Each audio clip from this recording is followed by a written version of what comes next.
ይስጥልን ወደ ቻናላችን ተከታታዮች እንኳን ወደ ዕለቱ መረጃዎች በደህና መጣችሁ።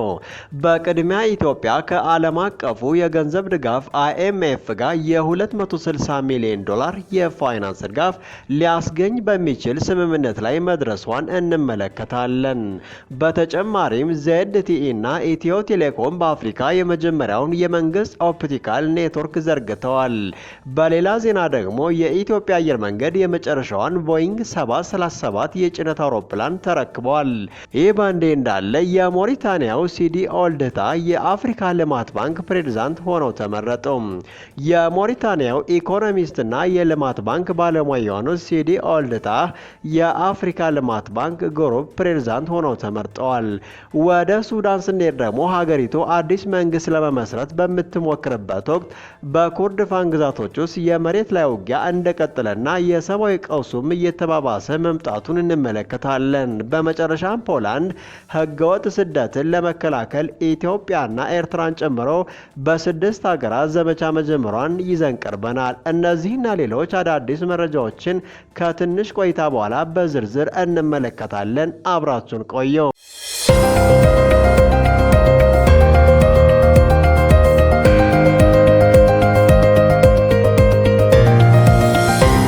ኢትዮጵያና IMF 260 ሚሊዮን ዶላር ሊያስገኝ በሚችል ስምምነት ላይ ደረሱ። ኢትዮጵያና ዓለም አቀፉ የገንዘብ ድርጅት IMF ሀገሪቱ ካለባት የ3.4 ቢሊዮን ዶላር የብድር ፕሮግራም ሶስተኛ ግምገማን በተመለከተ የባለሙያዎች ደረጃ ስምምነት ላይ መድረሳቸውን ድርጅቱ አርብ ዕለት አስታውቀዋል።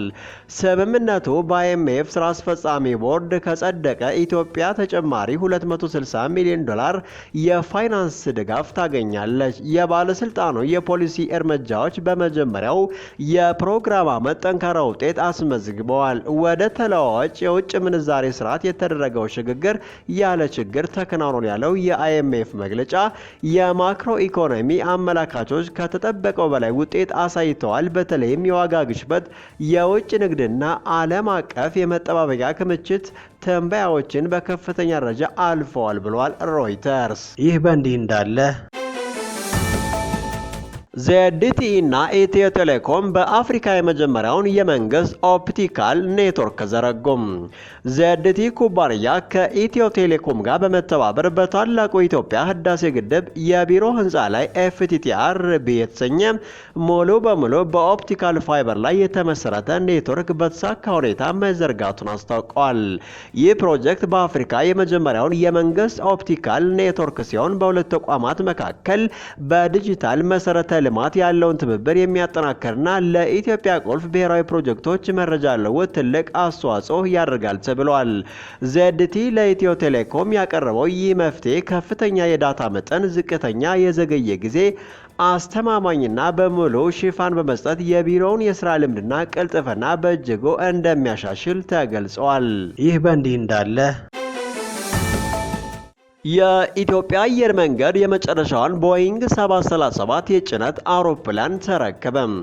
የኢትዮጵያ ካርጎ በእቅድ ከያዛቸው ቦይንግ 737 የጭነት አውሮፕላኖች መካከል 12ኛና የመጨረሻ የሆነችውን አውሮፕላን መረከቡን አስታውቀዋል። ATBS የተሰኘች ይቺ አውሮፕላን ግንቦት 23 ከቦይንግ ኤቨረስት ፋብሪካ ሲያትል ተነሳ ግንቦት 24 አዲስ አበባ ቦሌ ዓለም አቀፍ አውሮፕላን ማረፊያ መድረሷን ፍላይት ራዳር 24 ዘግበዋል። አውሮፕላኗ ቀደም ሲል ወደ ዋጋዱጉ፣ ቡርኪና ፋሶ እና ባማኮ ማሊ በረራዎችን ያከናወነች ሲሆን ግንቦት 27 ደግሞ ወደ ሌጎስ ናይጄሪያ እንደምትበር መርሃ ግብር ተይዞላታል። የኢትዮጵያ ካርጎ 12ኛዋን ቦይንግ 737 የጭነት አውሮፕላን ATBS ተረክበዋል። ይህ ታሪካዊ አውሮፕላን የጭነት አቅማችንን ከማሳደጉም በላይ በዓለም ቁልፍ ገበያዎችን ያለንን የሎጂስቲክስ መረብ ያጠናክራል፣ በአየር ጭነት ዘርፍ ያለንን መሪነት ያረጋግጣል ሲሉ የኢትዮጵያ ካርጎ በሊንክዲን ገጹ ሰፍሯል። ይህ በእንዲህ እንዳለ ፈጥኖ ደራሽ ኃይሎች በኮርዶፋን ወሳኝ ቦታዎችን መልሰው ተቆጣጠሩ። በኦቤይድ ሆስፒታል ላይ የቦምብ ጥቃት ፈጸሙ። ሱዳን በሀገሪቱ ውስጥ በተቀሰቀሰው የእርስ በርስ ጦርነት በትርምስ ውስጥ አዲስ መንግስት ለመመስረት በሚደረግ ጥረትና በመላ ሀገሪቱ እየተባባሰ በመጣው የሰብአዊ ቀውስ ምክንያት ውስብስብ በሆነ ቀውስ ውስጥ ትገኛለች። በቅርቡ የተሾሙ ጠቅላይ ሚኒስትር ካሚል ኢድሪስ የቀድሞ የተባበሩት መንግስታት ድርጅት ባለስልጣንና ገለልተኛ በፖርት ሱዳን በመገኘት ስራቸውን በይፋ ጀምረዋል። ጠቅላይ ሚኒስትሩ ከወታደራዊም ሆነ ከፖለቲካ ቡድኖች ቀጥተኛ ጣልቃ ገብነት ነፃ የሆነና ከጁባ የሰላም ስምምነት ጋር ያልተጣጣሙ የታጠቁ ቡድኖችን ያላካተተ መንግስት ለመመስረት ከፍተኛ ነፃነት ተሰጥቷቸዋል። የአስተዳደር ቡድናቸውን በማዋቀር ላይ መሆናቸው ተዘግበዋል። ይህ የፖለቲካ ችግር በምዕራብ ሱዳን በኮርዶፋን ግዛቶች ውስጥ ከፍተኛ የሆነ የመሬት ውጊያ ላይ በሚካሄድበት ወቅት ነው።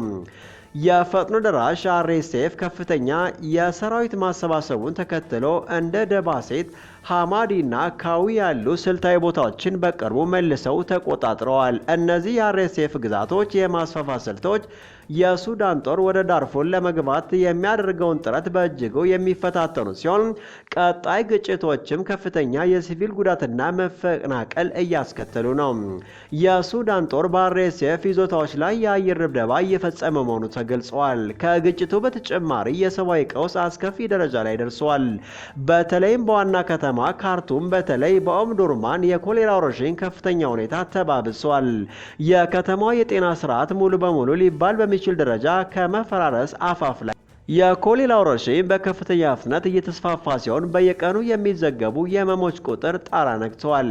ለዚህ ዋነኛ ምክንያቶች ሰፊ የውሃ መበከልና አርኤስኤፍ ሆን ብሎ የውሃ ኤሌክትሪክ መሰረተ ልማቶችን ኢላማ ማድረጉ ነው ይላለው። ይህ ብዙ ንጹህ ውሃ እንዳያገኙ አድርጓል። ህብረተሰቡም ያልተጣራ የአባይ ውሃን የመሳሰሉ አደገኛ ምንጮችን እንዲጠቀም አስገድደዋል።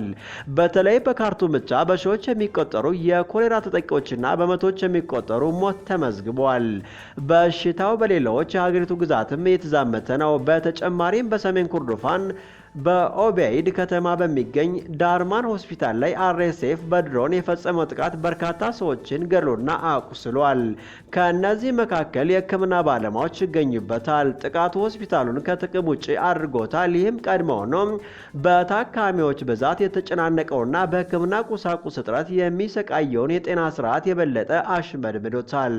በዓለም አቀፍ ደረጃ ሱዳን በ2024 ኬሚካል የጦር መሳሪያ ተጠቅማለች በሚል ከዩናይትድ ስቴትስ ማዕቀብ ተጥሎባታል። ለዚህ ምላሽ የምክር ቤቱ ሊቀመንበር አብዱል ፈታህ አልቡርሃን የአሜሪካን ውንጀላዎችን አጥብቀው እየካዱ የውጭ ጉዳይ ሚኒስቴር ባቀረበው ምክረ ሀሳብ መሰረት እነዚህን የይገባኛል ጥያቄ የሚያጣራ ብሔራዊ ኮሚቴ እንዲቋቋም አዘዋል። ይህ ውስብስብ የፖለቲካ ችግር፣ ከፍተኛ የትጥቅ ግጭት፣ በፍጥነት እየተባባሰ ያለው የሰብአዊ ሁኔታና ዓለም አቀፍ ትኩረት በሱዳንና በህዝቦቿ ላይ የደረሰውን አስከፊ ሁኔታ ያሳያል።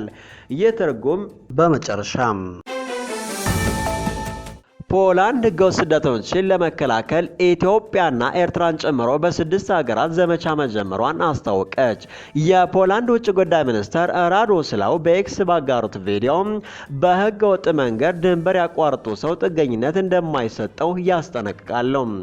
በዘመቻው ሶማሊያ፣ ግብጽ ጭምር መካተታቸውን ውጭ ጉዳይ ሚኒስትሩ አስታውቀዋል። የፖላንድ መንግስት በተለይ ከቤላሩስ የሚደረገውን መደበኛ ያልሆነ ፍልሰት ለመክታት ከ3 ወራት በፊት የስደተኞችን ተመን የማግኘት መብት በጊዜያዊነት ፖላንድ ከቤላሩስ የምትዋሰንበትን ድንበር በማቋረጥ ወደ አውሮፓ ህብረት ለመግባት የሚሞክሩ ስደተኞችን ለመከላከል ኢትዮጵያና ኤርትራን ጨምሮ በ6 ሀገራት የግንዛቤ ማስጨበጫ ዘመቻ መጀመሯን አስታወቀች። ዘመቻው መጀመሩን በኤክስ በኩል ያስታወቁት የፖላንድ የውጭ ጉዳይ ሚኒስትር ራዶስላው ናቸው። ውጭ ጉዳይ ሚኒስትሩ ፖላንድ ድንበሯን በብቃት ጠብቃለች ብለዋል። ሳርስኪ በህገወጥ ስደተኞች ላይ ያነጣጠረ ያሉትን ዘመቻ ሀገራቸው ፖላንድ በ6 ሀገራት መጀመሯን ይፋ አድርጋለች። ኢትዮጵያ፣ ኤርትራ፣ ሶማሊያና ግብጽ የፖላንድ ዘመቻ ይካሄድባቸዋል ከተባሉ ሀገራት መካከል ናቸው። ከአራቱ የአፍሪካ ሀገራት በተጨማሪ አፍጋኒስታንና ፓኪስታንም ተካተዋል። ተራኪው የፖላንድ ድንበር ዘመናዊ የቁጥጥር መሳሪያ የተገጠመላቸውና ረጃጅም አጥሮችና በሺዎች በሚቆጠሩ ወታደሮች ይጠበቃል የሚል ማስጠንቀቂያ ሲሰጡ ኃይለኛ የሚጮህ የፖሊስ ውሻ የያዘ የፖላንድ ወታደር ይታያል። ፖላንድ የፍልሰት ሕግን ማጠናከሯን የሚገልጽ ተራኪ ከቤላሩስ ጋር የምትጋራው ድንበር ወደ አውሮፓ ህብረት መግቢያ በር አይደለም ሲሉ ያሳስባሉ። በአፍጋኒስታንና በፓኪስታን በሚነገረው ፓሽቶ ቋንቋ የሚተላለፍ መልእክት የሆነ ሰው በህገ ወጥ መንገድ ድንበሯን ቢያቋርጥ ጥገኝነት አይሰጠውም በማለት ያስጠነቅቃሉ። በአውሮፓ የበለጸገ ህይወት እንደሚኖራችሁ ቃል የገቡላችሁ ስለ ደስታችሁ አይገዳቸውም፣ የሚያስቡት ስለ ገንዘባችሁ ብቻ ነው ሲሉ ይደመጣሉ። የፖላንድ ውጭ ጉዳይ ሚኒስትር ቃል አቀባይ ፖል ውርስኪ ግንዛቤ ለማስጨበጥ የተጀመረው ዘመቻ ሰዎች ገንዘብና ጤናቸውን እንዳያጡ ያለመ እንደሆነ ለፈረንሳይ ዜና አገልግሎት ተናግረዋል። የፖላንድ መንግስት በተለይ ከቤላሩስ የሚደረገውን መደበኛ ያልሆነ ፍልሰት ለመግታት ከ3 ወራት በፊት የስደተኞችን ተመን የማግኘት መብት በጊዜያዊነት አግዷል። ፖላንድ ከቤላሩስ ጋር በምትዋሰነው 186 ኪሎ ሜትር ርዝመት ያለው ድንበር ላይ በጎርጎሮሳውያኑ 2022 5 ሜትር ከፍታ ያለው የብረት አጥር ስደተኞችን ለመከላከል ገንብታለች። ይህ አጥር በሺዎች የሚቆጠሩ ካሜራዎችና የእንቅስቃሴ ጠቋሚዎች ተገጥመውለታል።